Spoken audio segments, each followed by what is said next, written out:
You're listening to the Bar Business Podcast, where every week, your host, Chris Schneider, brings you information, strategies, and news on the bar industry, giving you the competitive edge you need to start working on your bar rather than in your bar.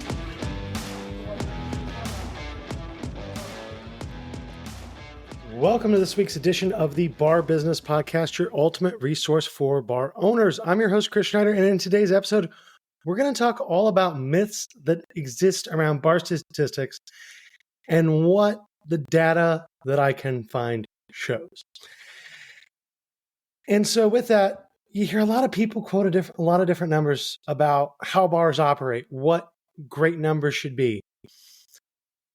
And it's not necessarily true.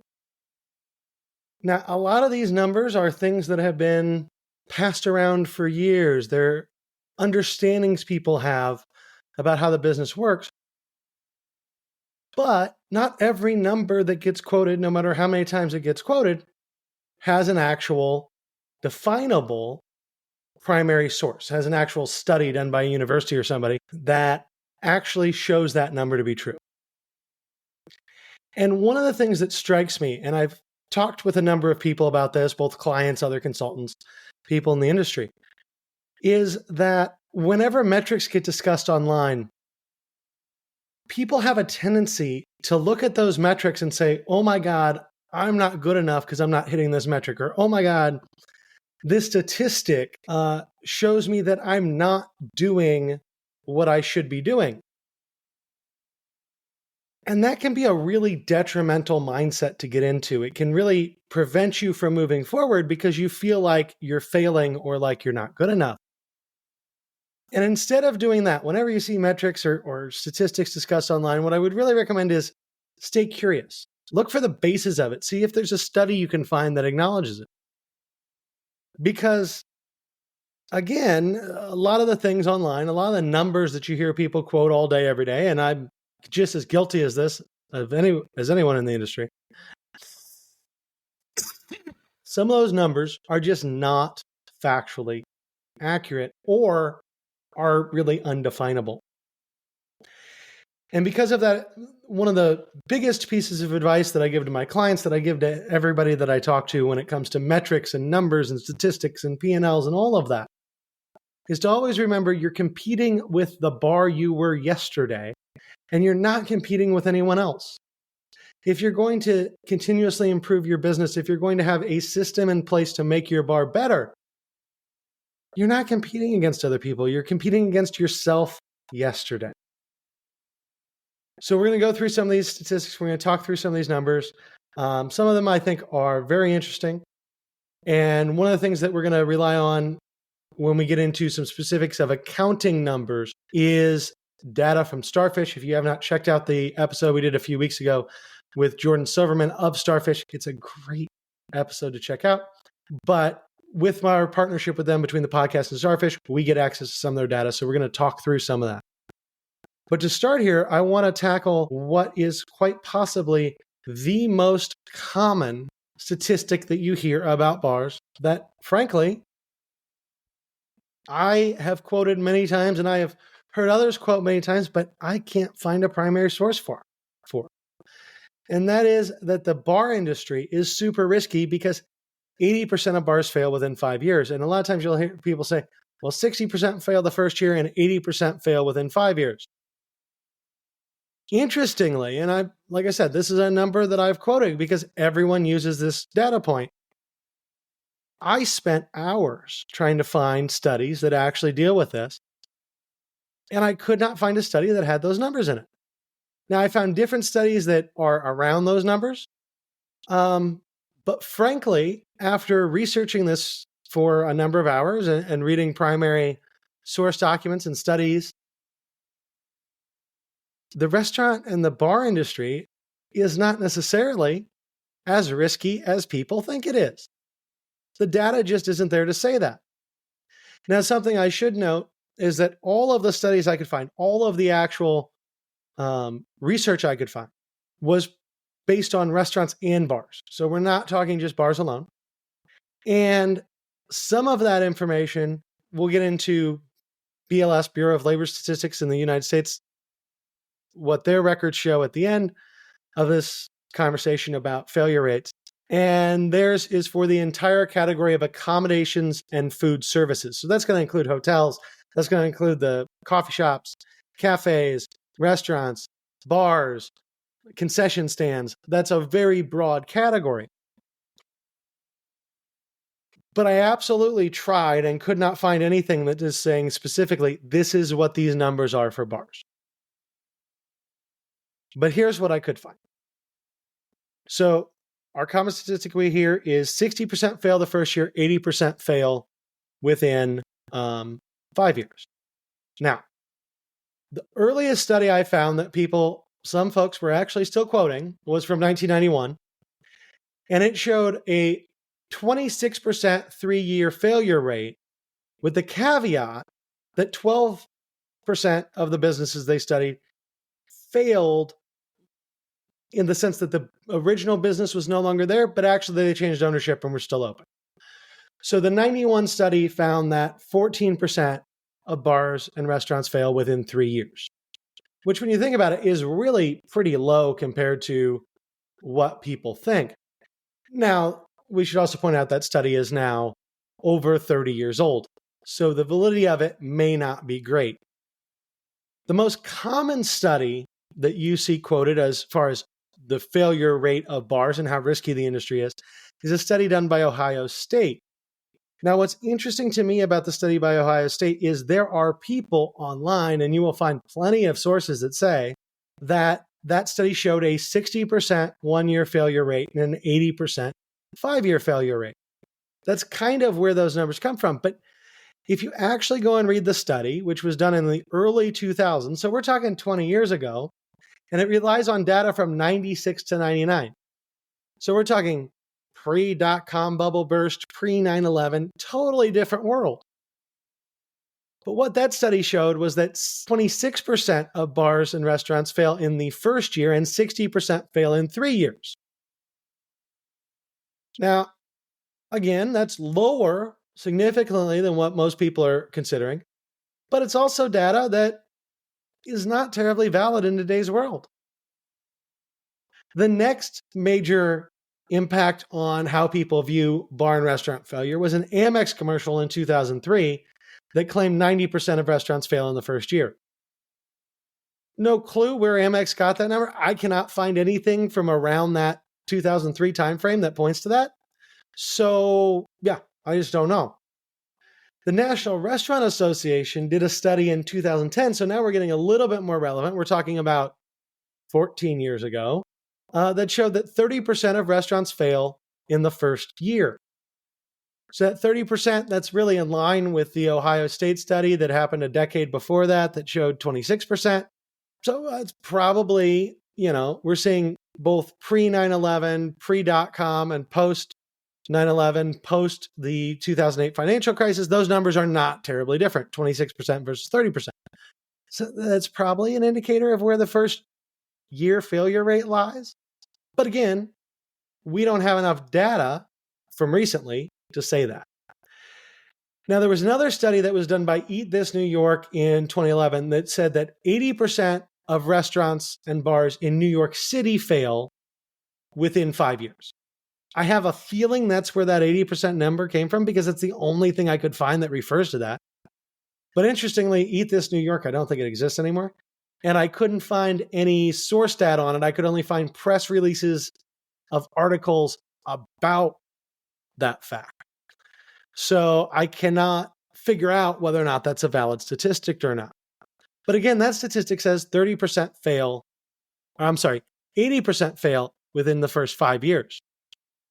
Now, there was a study done, probably the most comprehensive study, was done by UC Berkeley in 2013. So again, we're closer to now, but we're still talking pre-COVID. We're talking a decade ago, so it's not necessarily relevant to what happens today. But what they did is they studied data from a long time period. They looked at 1992 to 2011 and tried to figure out what is the failure rate.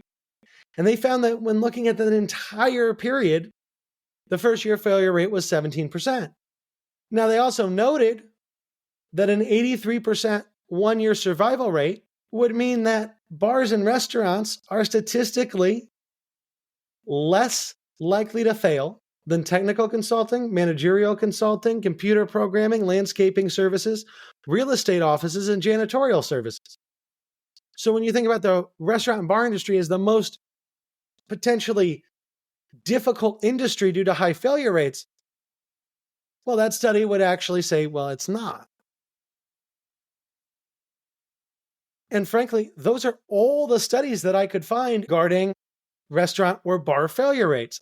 I could not find a single data point after 2013 that was tied to a legitimate study or even an illegitimate study. I couldn't find any data really at all. And so that took me to say, okay, is there anything I can pull that is more recent, more relevant? And I got into Bureau of Labor Statistics data. And what BLS is saying is that they have a category called accommodation and food services, and they measure failure rates for that category based on when folks open. And so that's interesting. And there's a lot of tables they have online, and it can be really interesting because you can see, okay, if you opened in 91, you are more likely to close in the first year than if you opened in 95. I'm not sure that's true. I just made that up. But you can start to compare years to years and have some interesting information. The other great thing about that data was the most recent year that they have a 1-year survival rate on was 2022. So they know what opened in 2022, and they're saying, okay, this place was still open. It opened, and they use March as the cutoff. So it opened between March of 21 and March of 22, and it was still open March of 23. So that gives us some really better data. But again, the category is so broad. I don't know if that hotels have a lower failure rate than bars, which have a lower failure rate than restaurants.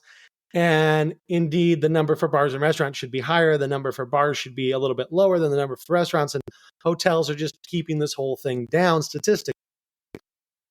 So the data is still not great, but it's the most accurate, up-to-date data that I could find digging around on the internet. And that shows that establishments that opened in 2022 had a 14.2% first-year failure rate. So that's even lower than the 17% that Berkeley had found. And quite possibly means that the restaurant and the bar industry are not really that risky at all. Again, I have a feeling the hotel industry is less risky than the bar and restaurant industry, so that's holding that number down a bit. But again, there's no data that breaks that apart. It showed that restaurants that opened in 2021 had a 13.4 first-year failure rate and a 10.4 second-year failure rate. So that's giving you, about 75% survived the first 2 years. And interestingly, one thing that I thought was quite fascinating was looking at the 2020 numbers, because we all know 2020 was probably the worst time to open up a bar or restaurant in history. With COVID and everything else going on.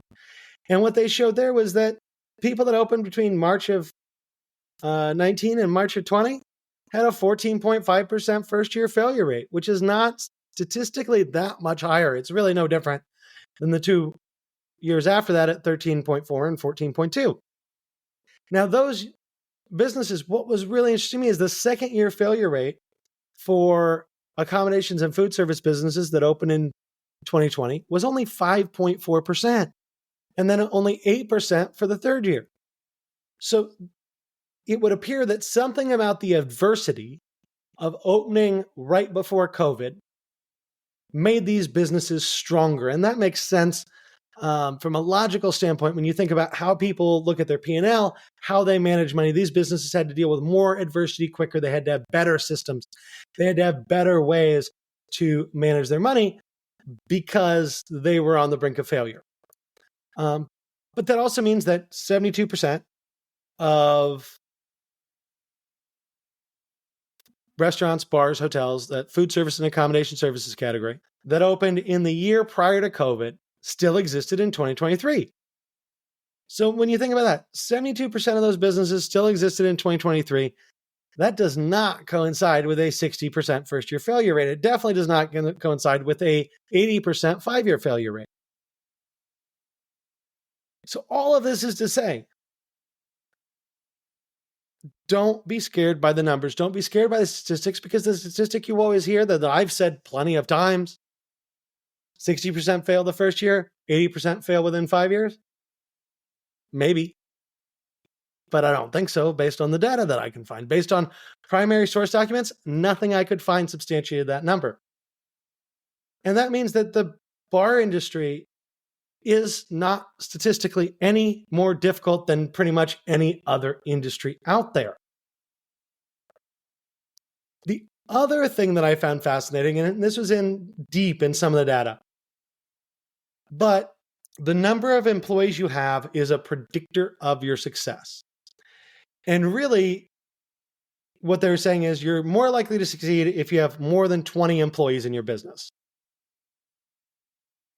And logically, it seems that the reason for that is you have better capitalization, you're a larger business, it's probably less bootstrapped. A lot of small, like real small mom and pops fail at a greater rate than, say, a large establishment that's being put in place with big money and people that have been around the block. So that kind of makes sense logically. But overall, it was just really interesting to me that I cannot substantiate that metric. And no matter how hard I try to say this is the percentage of bars that fail, I cannot find a single source document that actually says this is the percentages of bars that fail. Hey there, bar owners. It's Chris Schneider, the bar business coach. Are you tired of the daily grind and ready to skyrocket your profits? I've got the solution. With my coaching and consulting services, we deep dive into menu management, team empowerment, and business optimization. Instead of slogging away in your business day in and day out, washing dishes, covering for employees, and working 60+ hours a week, picture this: a thriving business that runs like clockwork whether you're there or not, letting you enjoy the successes that you've dreamed of. Let's make it happen. Visit barbusinesscoach.com to schedule your free 30-minute strategy session with me, or you can book a session just by clicking the link in the show notes below. Together, we will turn your business into a profit powerhouse. Because at the Bar Business Coach, our only goal is to help you spend less time working in your bar and more time working on your bar.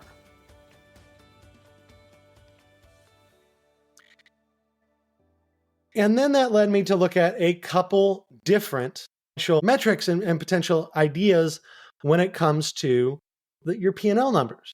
Because everybody compares P&L numbers. And what are they really? Plus, now that we have the partnership with Starfish, I was able to crunch some of their data and really look at what is the reality. So something you'll hear a lot of people say is that bars make 5% net profit on average, or they make less than 5% net profit on average. Now, that includes amortization, depreciation, and those sorts of things. And anybody, if you own a business, amortization and depreciation are absolutely real costs, but not really affecting your cash flow, because you've already spent that cash to acquire the assets before, and you're just costing them or expensing them over time, I should say, and moving that from your balance sheet to your P&L. So net profit under 5%, I just don't buy it, because I really think most people in the industry are profiting more than you think they are. And if you're not making at least 5%, you need to set up a meeting with me and let's figure out why. Let's dig into your data. Let's look at your P&L. Let's figure out why, because you should. So using Starfish's data. Now I will say two things about the Starfish data that are true. One is it's restaurants and bars put together. They have a lot of bar clients. They have a lot of restaurant clients. So this is more hospitality food service average than it is a bar industry average. And two, their data will always look better than the average. And the reason for that is anyone that's spending money for a program to help them manage their finances is paying more attention to their finances than, say, the average bar owner. So as we're going through some stats that they have, if you're not hitting these percentages, don't feel bad. Because these folks have obviously put time and effort and money and investment into getting their numbers where they want them. But if you're not hitting these numbers, give me a call and let's figure out why, and let's help you hit some of these better numbers. So with Starfish, when they when I have their data to look at, I'm looking at percentages across all their clients. Obviously, I can't see any specific client data. That would be really bad from a just logistical standpoint and a security standpoint. So I see percentages of their data across all their clients, broken into two categories, those in major cities and those in non-major cities. And the reason why, as I was going through with them, I had them break up the data for me that way, is because major cities, you think New York City, you think LA, you think Chicago, Miami, a lot of these places, everything's more expensive. The rent is hideously more money. And overall, it just costs more to do business there. California minimum wage is way higher than, say, Indiana minimum wage, where I am, and it's still $2.13 an hour for tipped employees. So there are differences in business. And to me, one of the biggest differences when we're talking about bars and restaurants is, are you in a major metropolitan area? Are you not in a major metropolitan? So when I went to look at what is net profit across their clients, and again, the myth that you will hear is most bars make less than 5%. Well, they're showing with their bars and restaurants on their system in major cities, they're averaging 10.4% net profit. And in non-major cities and rural areas, they're managing to pull out 21.4% average net profit. Which really means that if you have a bar, if you have a restaurant, and somebody says you can make 20%, you go, you're full of shit. Well, they're not. You can pull 20% out of a bar or restaurant. Is it going to be easy? No. Is it going to require a lot of work? Yes. Does it require having systems in place and managing your P&L well and understanding your numbers and running metrics and all of that? Absolutely. But it is an achievable, worthwhile goal that you can actually hit. And again, they're Starfish's, I should say, Starfish's customers in major cities average 10.4% net, and in non-major cities and rural areas, they're managing to pull out 21.4% net on average, which means there are people that are doing a lot more than that. And I know from talking to other consultants, there are bars out there that are doing 40% plus net. So don't look at, oh, I'm doing 10%, I'm doing as well as anybody. No, you can always do better. And there are strategies and things that can be put in place to help you get there. Now, a couple other numbers I looked at out of Starfish's data is I said, okay, prime cost. If you have not listened to it, there was an episode about a month ago where we talked about prime cost at 55%. And to give you a quick summary, you should definitely check out that episode. But to give you a quick summary, basically I said that's bullshit. It's based upon you, your numbers. Hell, what even is prime cost? Because there are different definitions of prime cost depending upon who you talk to. And 55% is not really the goal. So I looked at Starfish's data and I said, okay, if we just take out, if you listen to the prime cost episode or you look at the way I like to do charts of accounts, I include merchant services fees and other things in prime cost. But I said, no, what is just food and beverage cost and labor cost? We combine those, what do we get? Well, Starfish says in major cities, their clients are averaging 64.8% prime, and in non-major cities, they're averaging 57.8% prime. So if the goal was 55, if that's what you had to do to make money, well, that's just not true, because these folks in non-major cities have a 58% essentially prime cost with a 21% net profit. Doesn't quite make sense necessarily if you've listened to all the numbers that people throw out there. But it goes a long way to prove that data is about what you do yourself, not about what other places are doing. And trying to fit yourself to industry averages doesn't always work. Because if you told most people that know restaurant and bar numbers that, hey, this restaurant averages a 64 or 65% prime cost, which is what we see from the Starfish data in major cities, but nets 10%, they would be mind blown. Now, part of the way that you do that is you have other costs under really good control, and these guys are probably averaging a lot of volume. Again, I can't see the numbers, so I don't know how big these bars and restaurants are. But I can promise you to have a 65% prime cost and still average 10% or 10.5% net, they're doing a lot of volume.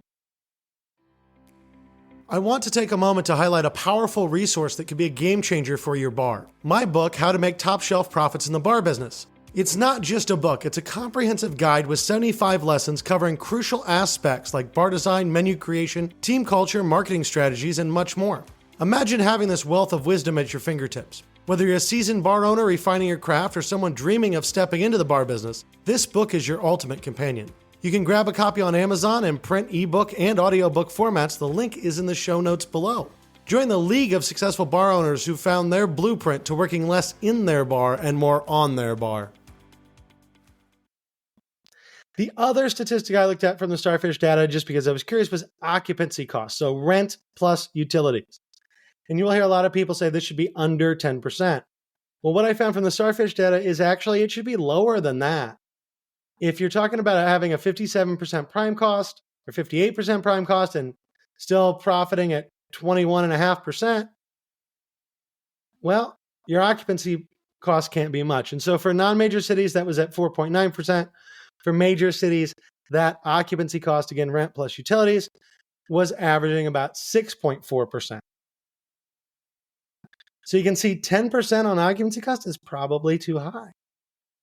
Now, does that still work? Absolutely. Would I still forecast based on that number? Probably, because that's going to tamp down what I'm looking at top line sales and make me be a little bit more strategic when I do forecasting and modeling on what's going to make sense for a business for the coming year.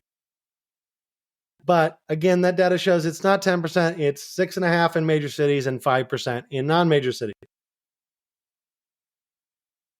Now, last kind of statistical thing I want to focus on before we wrap up for the day is in doing all this, came across a Toast restaurant industry dining trends survey that was conducted on January 24th of this year. So it's very relevant, right? We're talking about data that is now only about 5.5 months old. And they surveyed 850 consumers with the 5% margin of error. 850 doesn't sound like a lot, but 850 is a statistically significant sample size. If you think about most of the political polling that you see, because we're in a political election year, and they'll say, well, this guy's at this percent, this guy's at that percent. Most of those surveys are done with between 750 and 1,000 people. So 850 is a reasonable number of people to survey for a nationwide survey. Now, what they found is that of those 850 people they surveyed, 89% dined out at least once in the past 30 days. So right now, most people are going out to eat. And they found, I thought this was interesting, that more people ordered more people ordered cocktails than beer or wine. 24% of those people order cocktails when they go out, 22% order beer, and 20% order wine. I think for most bar owners, we all know that wine is kind of the lowest of the liquor categories that we have, or the alcohol categories that we have, and doesn't really sell. Liquor sells the most. Beer sells just a little bit less than liquor. That intuitively matches what I see on most bars' P&L statements.